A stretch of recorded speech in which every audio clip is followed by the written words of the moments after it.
really wanted something unique and a real incentive, and we thought it would be really nice to have a taste of the Hitman fantasy.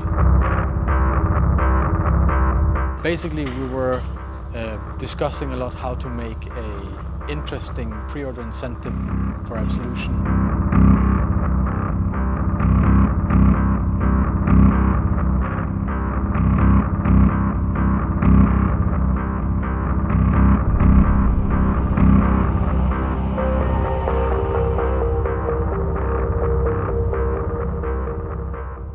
We had all kinds of ideas about what we could do with levels or characters or weapons, and then there was this, we had like an old design of like a sniper challenge map. It was not meant to be a part of Hitman Absolution. It was not meant to be anything other than just fun for the company. And it was actually so fun that the rest of the house started playing it, you know, without really being prompted to do so, and that told us we had something that was a little bit out of the ordinary. And we figured at some point that this might actually be a map that we can use for the game.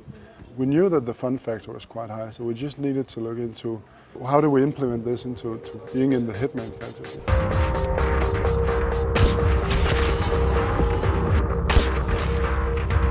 It's a little contained game on its own, if you will. It's simple, you shoot the people and then you have to figure out what is the puzzle you have to solve to not alert everyone. And we actually took that whole concept and said, okay, if we're to do this as a product, how would that then be? And that turned into the Sniper Challenge. It's teasing a lot of little moments that you will go through in Absolution, but it's not directly linked. That's also a part of the kind of strength of it, is that it is an addition to the main game. The Sniper Challenge is you seeing the world through a scope, and we have a lot of stuff going on in the game with a pretty advanced AI and a lot of options. So the initial phase was just trying to figure out how do we make sure that all the stuff that's in Absolution somehow makes it across the sniper scope and onto the roof of the building that you are focusing on.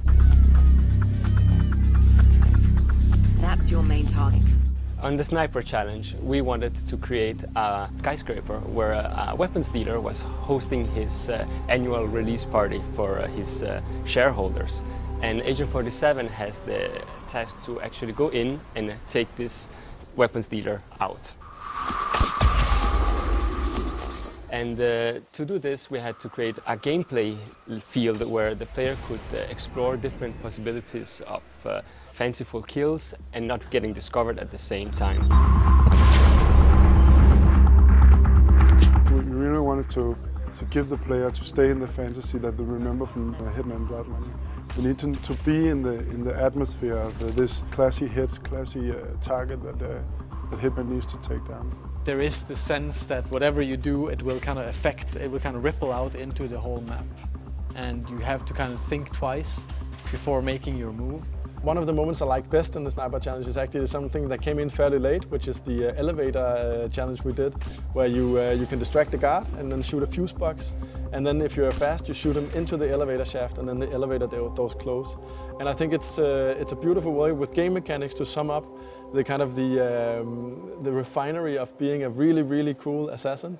You're shooting a guy, but you're also both distracting him and disposing of him at the same time. One of the things that is a really interesting challenge for us is to put as many characters as possible for the player to discover.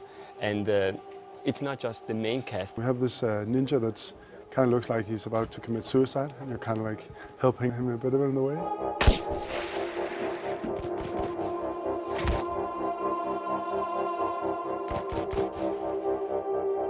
We really wanted to create a buzz with the Sniper Challenge, and what we really thought is that, okay, we do a few leaderboards. As I said, originally this started in-house, right, where people actually just started playing it for fun, and they also started competing on the leaderboard to figure out the most creative way to go about the mission. Creativity in what you do combined with a score was pretty much set people on fire. So we also thought that, you know, what makes most sense is also to be able to talk to your friends about how you scored. So that's why we came up with the concept of just, you know, separating a few different leaderboards. Personally, I would never figure on the worldwide leaderboard, but I do know how I would fare against my friends, right? And it's in that way, it's much more fun to compete with people you know. There's all these little hidden details that can help improve your score and improve your play style towards the game that some of it we're kind of hinting at and other things we are keeping secret for players to find out by themselves, and looking, like talking with their friends, finding out what was it that they did that actually made them improve so drastically on their score.